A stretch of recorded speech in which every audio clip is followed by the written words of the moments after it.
100 साल बाद मस्जिद से निकला ऐसा क्या कि देखकर रूह कांप गई। दोस्तों, मस्जिद एक ऐसा मुकाम है जो सबसे ज्यादा इज्जत और तकरीर वाला है, क्योंकि यह वह जगह है जहां इंसान अपने रब के सामने सजदा रेज होता है, अपने रब के सामने अपनी परेशानियां बयान करता है, और वह मालिक दिन में 5 बार इस इंसान को पुकारता है कि ए काफिल इंसान, अपने रब की तरफ वापस लौटा, कि वही तेरे हाल पर करम करने वाला है और वही तेरी मुश्किलात को आसान कर देने वाला है। दोस्तों, मस्जिद से मुसलमान का लगाव, मोहब्बत और मस्जिद की इज्जतों तकरीम मिसाली है। लेकिन क्या आप यह जानते हैं कि भारत के अंदर 100 साल पुरानी मस्जिद को जब खोला गया तो इसके तहखाने से ऐसी क्या चीज बरामद हुई कि जिसने लोगों को इंतहाई परेशान कर दिया।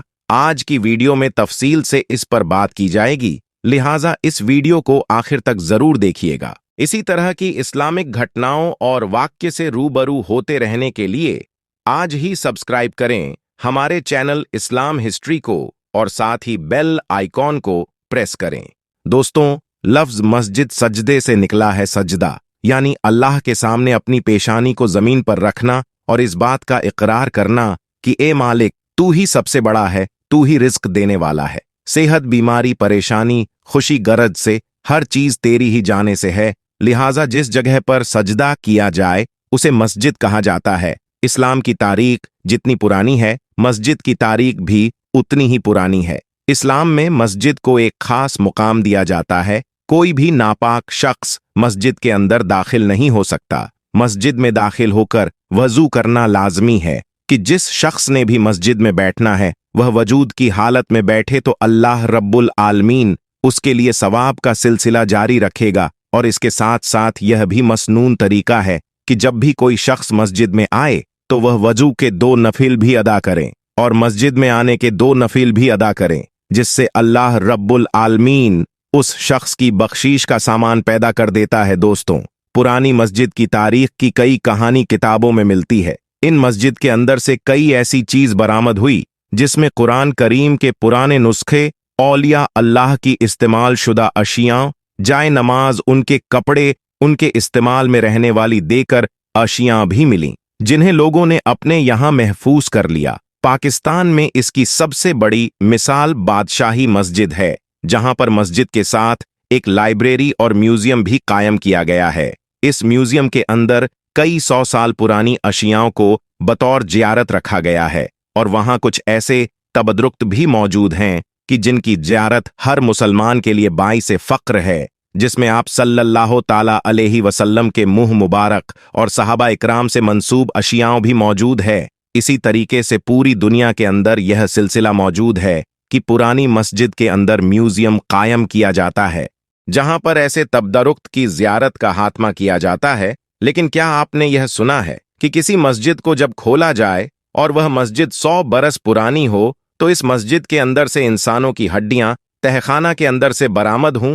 आज की वीडियो में इसके बारे में तहसील से बात की जाएगी, लेकिन इससे पहले आपको 600 साल पुरानी मस्जिद के मुताल्लिक बताते हैं कि जहां 600 साल बाद जब अजान के कलमात कह गए तो इस मस्जिद की दीवारों से अजान की आवाज टकरा कर वापस आई और फिर इसके बाद अजान का जवाब जो इस्लाम ने हमें सिखाया है वह आवाज भी सुनाई दी गई। आलिम इस हवाले से बताते हैं कि 600 साल पुरानी मस्जिद में जिन्न मौजूद थे और जिन्नों के अंदर भी कई किस्म होती हैं, जिनमें नेक जिन्न भी होते हैं।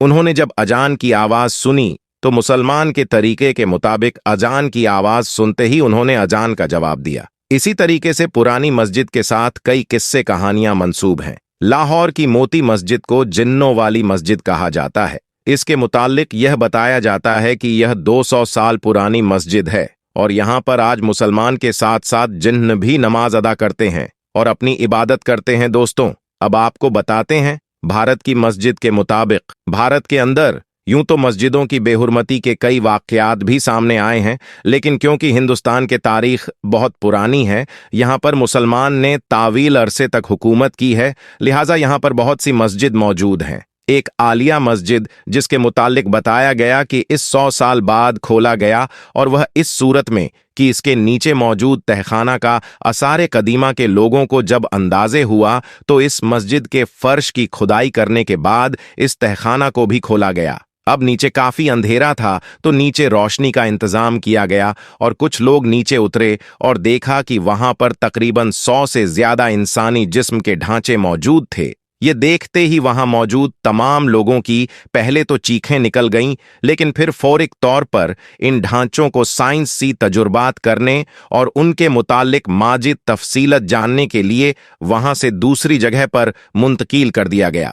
जबकि इस मस्जिद के नीचे मौजूद तहखाने के अंदर से बहुत से दिगर सैंपल्स भी ले लिए गए। इसके बाद जब तारीख की किताबों का मुतलिया किया गया तो कुछ लोग यह बताते हैं कि यह पता चला कि दरअसल यह किसी बादशाह की कैद का और जेल का एक तहखाना था, जहां पर लोगों को कैद किया जाता था। यह 100 से ज्यादा लोग किसी बादशाह ने कैद कर रखे थे। लेकिन जब अवाम का और दिगर उसके हुक्मरान दोस्तों का प्रेशर बढ़ने लगा तो फौरी तौर पर इस तहखाना के ऊपर एक मस्जिद कायम कर दी गई, ताकि किसी को अंदाजा तक ना हो कि इस मस्जिद के नीचे क्या है। लोग इस मस्जिद के अंदर जाकर नमाज तो अदा करते होंगे, लेकिन शायद वह यह नहीं जानते थे कि वह एक ऐसे तहखाने के ऊपर खड़े हैं जिसके नीचे 100 से ज्यादा लोग अपनी जिंदगी की भीख मांग रहे हैं। और आखिरकार जब ना वहां पर रोशनी पहुंची, ना हवा का एहतमाम हुआ, तो यह सब के सब लोग मर गए और इनके जिस्म अब सिर्फ ढांचे और हड्डियों के मानिंद रह गए। इन हड्डियों से यह अंदाजा हुआ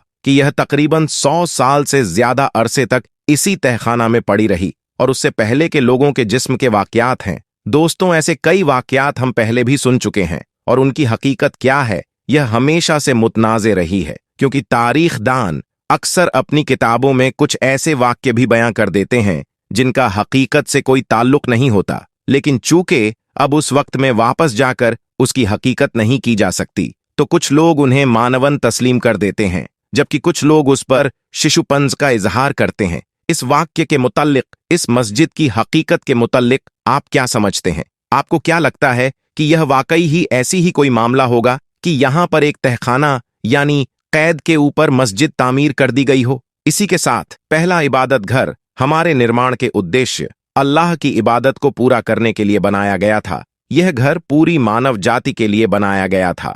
मानव जाति से पता चलता है कि यह घर न तो मुसलमानों के लिए बनाया गया था, न ही ईसाइयों के लिए और न ही किसी अन्य राष्ट्र के लिए। यह पूरी मानव जाति के लिए अल्लाह की इबादत करने के लिए बनाया गया था। इसमें एक छिपी हुई भविष्यवाणी भी थी कि एक दिन पूरी मानव जाति एक पैगंबर के तहत एक धर्म के झंडे तले इकट्ठा होगी और एक साथ इस घर का सामना करेगी। इस घर में सभी जातियों के लोग, अमीर या गरीब, पुरुष या महिलाएं, ईश्वर के सामने समान रूप से खड़े होकर अपने निर्माता की पूजा करते रहे हैं। पवित्र कुरान में अल्लाह कहता है, और उस समय को याद करो जब हमने इस घर को लोगों के लिए एक आरामगाह और एक सुरक्षित स्थान बनाया था, और इब्राहिम के स्थान को नमाज का स्थान बनाओ। और हमने इब्राहिम और इस्माइल को आदेश दिया कि मेरे घर को उन लोगों के लिए शुद्ध करो जो परिक्रमा करते हैं और जो उसमें इबादत के लिए ठहरते हैं और जो रुकू और सजदा करते हैं।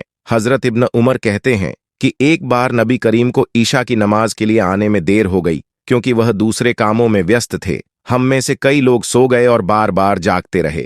जब नबी करीम पहुंचे तो उन्होंने घोषणा की कि तुम्हारे अलावा कोई और समुदाय नहीं है जो अपनी नमाज पढ़ने के लिए इंतजार करता हो। कमेंट सेक्शन में भी जरूर हमें अपनी राय का इजहार कीजिएगा। लाइक करके शेयर कीजिएगा इस वीडियो को और चैनल को सब्सक्राइब करके बेल आइकन को प्रेस कर दीजिएगा, ताकि हमारी हर आने वाली वीडियो आपको वक्त पर मिलती रहे। दोस्तों, मिलते हैं अब अपनी अगली वीडियो में। तब तक के लिए मुझे इजाजत दीजिए।